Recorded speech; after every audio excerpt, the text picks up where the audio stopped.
प्यारे बच्चों नमस्कार।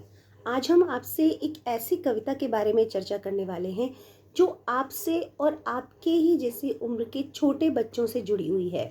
जी हाँ, बच्चे काम पर जा रहे हैं। राजेश जोशी जी की ये कविता हमें कुछ सोचने पर मजबूर करती है। आइए हम इस कविता में चलते हैं, लेकिन उससे पहले हम एक घटना पर विचार करते हैं। बच्चों, आप सभी कभी ना कभी तो बाहर रेस्टोरेंट में खाना खाने जाते ही होंगे। कभी आप घूमने भी जाते होंगे अपने पेरेंट्स के साथ। आपने कभी बहुत छोटे बच्चों को रेस्टोरेंट में या फैक्ट्री में या दुकान पर या चौराहे पर कहीं ना कहीं काम करते हुए ज़रूर देखा होगा। बहुत छोटे बच्चों को, आपकी उम्र के या उससे भी छोटे। तब उनको देखकर क्या आपके मन में कभी एक सवाल नहीं आया, कभी एक प्रश्न नहीं आया कि इतने छोटे बच्चे, हमारी उम्र के ही हैं ये सारे बच्चे, और ये काम करने क्यों आए हैं? ऐसा काम जो बड़े बड़े लोग करते हैं, यानी कि बड़ी उम्र के लोग करते हैं, जवान लोग करते हैं, ये काम इन छोटे बच्चों को क्यों करना पड़ रहा है? ये स्कूल क्यों नहीं जाते? ये अपने घर में पेरेंट्स के साथ क्यों नहीं रहते? ये खेलते क्यों नहीं है? ये उन इनके जीवन में वो सारे एंजॉयमेंट और एंटरटेनमेंट क्यों नहीं है जो हमारे जीवन में है? क्या ये प्रश्न आपके मन में उठता है? अगर उठता है तो इस प्रश्न का जवाब खोजने की ज़रूर कोशिश कीजिएगा, और इस कविता के साथ हम चलते हैं कि आखिर ऐसा क्यों है, ऐसा क्यों हो रहा है कि इतने छोटे बच्चों को काम पर जाना पड़ता है। अपने बचपन के दिनों को खेलने और एंजॉय करने और सीखने की बजाय इनको ऐसे काम करने पड़ते हैं जो कई बार तो ख़तरनाक भी होते हैं। यानी कि बच्चे कुछ ऐसे कारखानों में काम करते हैं जहाँ पर काम करके उन बच्चों की सेहत को बड़ा नुकसान होता है। तो आखिर ऐसे कौन से कारण हैं जिनकी वजह से इन छोटे बच्चों को इस तरह का काम करना पड़ता है? इस कविता में चलते हैं। कवि ने एक दृश्य देखा। इस दृश्य से इस कविता की शुरुआत करते हैं राजेश जोशी जी।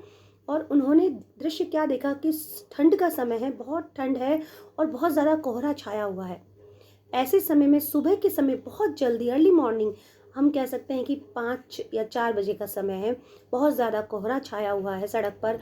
और ऐसे समय में इतनी जल्दी, इतनी ठंड में कुछ छोटे बच्चे हाथ में कुछ सामान लिए हुए उस सड़क से गुजर रहे हैं। कवि ने जब उनको देखा तो उनके मन में ये बात आई कि बच्चे कहाँ जा रहे हैं, कौन है बच्चे। फिर उन्होंने थोड़ा और ध्यान से देखने की कोशिश की और उन्होंने ये जानने की कोशिश की कि क्या ये बच्चे इतनी सुबह पढ़ने जा रहे हैं या खेलने जा रहे हैं। अगर पढ़ने और खेलने जा रहे हैं तो इनके हाथ में या तो खेलने का सामान होना चाहिए, खिलौने होने चाहिए, या फिर इनके पास में किताबें और बैग होना चाहिए। लेकिन कवि को ये देखकर बड़ा ही दुख हुआ कि उन बच्चों के हाथों में न किताबें थीं, ना गेंद बल्ला, ना ही कोई खेलने का सामान था। उनके हाथ में कुछ ऐसी चीज़ें थीं, कुछ ऐसे सामान थे जिससे कवि को ये अंदाज़ा हुआ कि बच्चे ज़रूर काम करने जा रहे हैं। ये बच्चे काम करने क्यों जा रहे हैं? उनके मन में ये प्रश्न फिर उसके बाद उठने लगा कि वास्तव में इन इतने छोटे बच्चों को स्कूल जाने की बजाय, खेलने की बजाय, मनोरंजन की बजाय, या अपने पेरेंट्स के साथ इतनी सुबह ठंड में घर में रहने की बजाय काम पर क्यों जाना पड़ रहा है। और इस दृश्य से कवि ने इस कविता की शुरुआत की है कि कोहरे से ढकी सड़क पर बच्चे काम पर जा रहे हैं। बहुत छोटे छोटे बच्चे काम पर जा रहे हैं। और इस दृश्य को देखकर कवि के मन में एक पीड़ा, एक दुख व्यक्त हुआ, और उन्होंने इस कविता की पहली पंक्ति लिखी। वो लिखते हैं कि हमारे समय की सबसे भयानक पंक्ति है ये। अगर हम प्रेजेंट टाइम की बात करें, आज के टाइम की बात करें, जब हम देखते हैं कि चारों तरफ खूब डेवलपमेंट हो रहा है, एजुकेशन भी खूब सब लोग ले रहे हैं, हम खूब विकास कर रहे हैं, पूरी दुनिया की बात करते हैं, कवि केवल भारत देश की बात नहीं करते हैं, पूरी दुनिया में खूब विकास हो रहा है, जो है सब लोग खूब आगे बढ़ रहे हैं। लेकिन ऐसे समय में भी ऐसे हजारों लाखों बच्चे हैं जो आज भी पढ़ने लिखने की बजाय, खेल कूद की बजाय सुबह सुबह काम पर जा रहे हैं। ये सबसे भयानक पंक्ति है आज के समय की। सबसे डरावनी बात है ये कि जो है सुविधाएं और इतनी टेक्नोलॉजी में हम लोग आगे बढ़ गए हैं, हमने इतना डेवलपमेंट कर लिया है, फिर भी कुछ बच्चे आज भी काम पर क्यों जा रहे हैं, वो पढ़ने क्यों नहीं जाते हैं। ये सबसे भयानक पंक्ति है आज के समय की। और कवि को और भी ज़्यादा दुख होता है जब वो देखते हैं कि इस पंक्ति को एक विवरण की तरह लिखा जा रहा है। यानी कि वो ये कहते हैं कि हमें, अगर हम ये देख रहे हैं हमारे आसपास कि इस तरह का कुछ हो रहा है, तो हम करते क्यों नहीं कुछ, हम उसके लिए कुछ उपाय क्यों नहीं करते, उसको रोकते क्यों नहीं है। इसको एक, अगर हम कहें एक शब्द में, तो इसे बाल श्रम कहा जाता है। बाल श्रम मतलब 18 वर्ष से 16 वर्ष से कम उम्र के बच्चों को अगर उनकी इच्छा के विपरीत या उनको ज़बरदस्ती किसी काम में लगाया जाता है तो वो बाल श्रम कहलाता है, जो कि एक अपराध है। लेकिन फिर भी हम देखते हैं कि बहुत छोटे छोटे उम्र के बच्चे यहाँ वहाँ हमारे आसपास बहुत से काम करते हुए देखे जा सकते हैं। तो आखिर उन लोगों को ये जो उन्हें काम पर रखते हैं या जो उन्हें काम पर भेजते हैं, उनके मन में ये बात क्यों नहीं आती कि हम एक अपराध कर रहे हैं, एक अपराध में सहयोग दे रहे हैं। और दूसरी बात कि सबसे ज़रूरी कि आखिर ऐसी क्या ज़रूरत है जिससे कि इन छोटे बच्चों को काम पर जाना पड़ता है। तो कवि ने ये कहा कि इस बात को, ये जितनी भयानक ये घटना है, जितनी भयानक ये स्थिति है, उससे भी ज़्यादा भयानक ये है कि हम सब इस बात को देख रहे हैं, इसे एक विवरण की तरह ले रहे हैं, इसे एक सामान्य घटना की तरह ले रहे हैं, और हमें इसे एक प्रश्न की तरह पूछा जाना चाहिए। कवि कहते हैं कि हमारे सब समय की ये सबसे भयानक पंक्ति है, और इससे भी भयानक है इसे एक विवरण की तरह लिखा जाना। इसे लिखा जाना चाहिए एक प्रश्न की तरह। कवि कहते हैं कि जब तक हम अपने आप से ये प्रश्न नहीं पूछेंगे कि आखिर इतने छोटे बच्चों को काम पर क्यों जाना पड़ रहा है, तब तक हम उस समस्या तक नहीं पहुंच सकेंगे कि इसका कारण क्या है। और जब हम कारण तक नहीं पहुंचेंगे तो हम उसको दूर नहीं कर सकते, हम उस समस्या को जड़ से नहीं मिटा सकते। इसलिए कवि कहते हैं कि हमें अपने आप से, हमारी समाज में, हमारी सोसाइटी में, हमारी सरकार को, हम सभी को जो भी इसके लिए काम कर सकते हैं, उन सब को इसे एक प्रश्न की तरह सोचना शुरू करना पड़ेगा कि आखिर क्यों जा रहे हैं इतने छोटे बच्चे काम पर। फिर कवि अपनी कविता में आगे कहते हैं कि क्या अंतरिक्ष में गिर गई हैं सारी गेंदें, क्या दीमकों ने खा लिया है सारी रंग बिरंगी किताबों को, क्या काले पहाड़ के नीचे दब गए हैं सारे खिलौने, क्या किसी भूकंप में ढह गई हैं सारे मदरसों की इमारतें, क्या सारे मैदान, बगीचे और घरों के आंगन खत्म हो गए हैं एकाएक। जब कवि ने ये प्रश्न किया खुद से कि इतने छोटे बच्चे काम पर क्यों जा रहे हैं, तो उनके दिमाग में ये बात आई, उनके मन में ये विचार आया कि छोटे छोटे बच्चों को तो खेलना चाहिए, पढ़ना चाहिए, स्कूल जाना चाहिए, मनोरंजन करना चाहिए, बचपन को जीना चाहिए। लेकिन इन सब के लिए जो चीज़ें ज़रूरी होती हैं वो क्या क्या चीज़ें होती हैं, जैसे गेंदें खेलने के लिए चाहिए, रंग बिरंगी किताबें पढ़ने के लिए चाहिए, खिलौने चाहिए, और स्कूल की बिल्डिंग्स जहाँ बच्चे पढ़ने के लिए जाते हैं, primary schools, pre primary schools.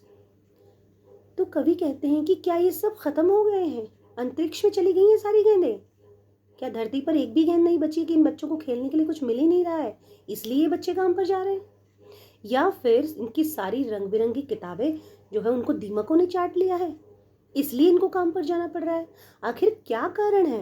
फिर कवि सोचते हैं कि क्या इन सब बच्चों के खिलौने काले पहाड़ के नीचे दब गए हैं, या फिर जो स्कूल हैं, मदरसे हैं, जहाँ पर बच्चों को, छोटे बच्चों को प्री प्राइमरी एजुकेशन दी जाती है, क्या उन मदरसों की दीवारें भूकंप में ढह गई हैं, इमारतें नष्ट हो गई हैं, क्या जिन मैदानों में बच्चों को खेलना चाहिए, जिन घर के आंगनों में बच्चों को खेलना चाहिए, जिन बगीचों में बच्चे खेलते हुए दिखाई देते हैं, क्या वो सब खत्म हो गए हैं, इसीलिए बच्चों को काम पर जाना पड़ रहा है।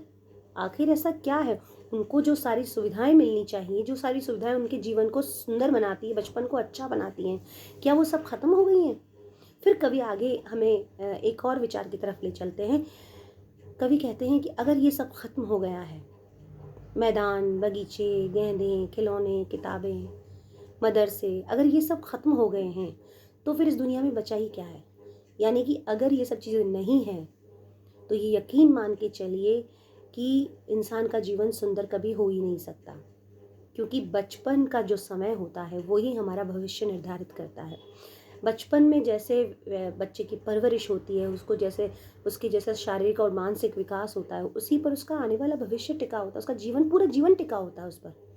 तो अगर बच्चों के लिए ये सारी जो सुविधाएं, खिलौने, किताबें, खेल के मैदान, अगर ये सब खत्म हो गए हैं, तो फिर जीवन में, हमारे दुनिया में बचा ही क्या है, कुछ भी नहीं बचा है हमारी दुनिया में। तो इसलिए कवि फिर हमें एक विचार की तरफ लेके जाते हैं कि हमें इस बात पर विचार करना होगा कि आखिर ये बच्चे काम पर क्यों जा रहे हैं। आगे कवि कहते हैं कि कितना भयानक होता अगर ये सब खत्म हो जाते। वास्तव में अगर हम उस दुनिया की कल्पना करें जिस दुनिया में ना बाग बगीचे हैं, ना घर है, ना आंगन है, ना खिलौने हैं, ना किताबें हैं, ना स्कूल है और ना ही बच्चे हैं, अगर हम उस दुनिया की कल्पना करें तो वास्तव में वो दुनिया दुनिया नहीं होगी। वो एक कह सकते हैं कि एक इमारतों का एक ऐसा कब्रिस्तान होगा जहाँ ना हंसी है, ना खुशी है, ना जीवन है। सब मशीन की तरह चलते जा रहे हैं, चलते जा रहे हैं। तो कवि कहते हैं कि इस पूरी दुनिया को सुंदर बनाने वाले जो ये बच्चे हैं या इन बच्चों से जुड़ी हुई जो सारी बातें हैं, अगर ये सब खत्म हो जाएंगी तो बड़ा भयानक होगा। लेकिन कवि को एक बात की संतुष्टि है, एक बात की खुशी भी है कि ये सब चीज़ें खत्म नहीं हुई हैं। ये सब हस्ब मामूल है। हस्ब मामूल का मतलब हुआ यथावत है, यानी कि ये सब चीज़ें सुरक्षित हैं, ठीक ठाक हैं।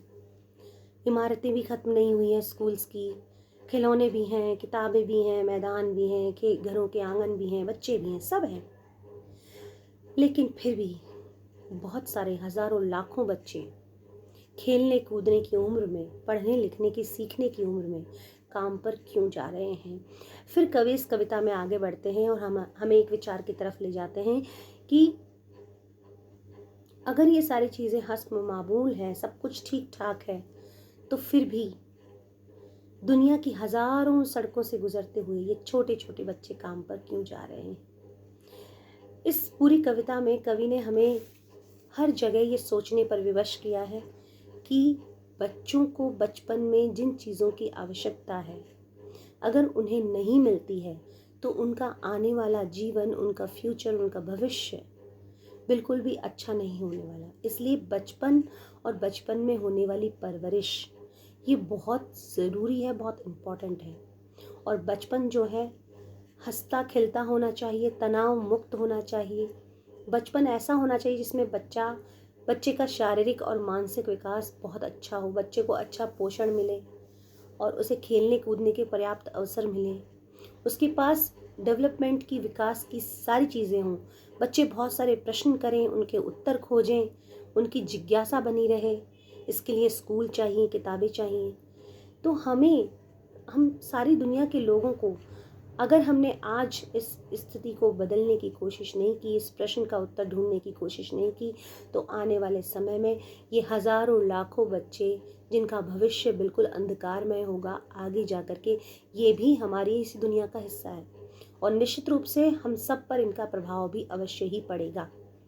जब कहते हैं ना कि अगर जहाज़ में जो बहुत बड़ा है, बहुत सुंदर है, उसमें एक छोटा सा भी छेद हो जाता है तो वो जहाज़ डूबने का कारण बनता है। इसलिए अगर हमारे समाज में कोई छोटी सी भी बुराई है, चाहे हम पर उसका सीधा प्रभाव नहीं पड़ रहा है, हमें लगता है ऐसा, लेकिन निश्चित रूप से उसका प्रभाव कभी ना कभी समाज पर और हम सब पर ज़रूर होता है। इसलिए समाज में अगर कुछ भी ऐसा है जो गलत हो रहा है, जो अपराध है, जिसको हमें रोकना चाहिए, अगर हमने उसको रोकने की कोशिश नहीं की तो आने वाले समय में हमारे समाज की जो स्थिति है, हमारे समाज में जो अपराध है वो निरंतर बढ़ते चले जाएंगे। ये कविता हमें बहुत कुछ सोचने को विवश करती है। उम्मीद है बच्चों आप इस कविता को सुनकर विवरण की तरह भुला नहीं दोगे, बल्कि इसे एक प्रश्न की तरह समझोगे और आने वाले समय में ज़रूर इससे निपटने के लिए कोशिश करोगे। Thank you so much.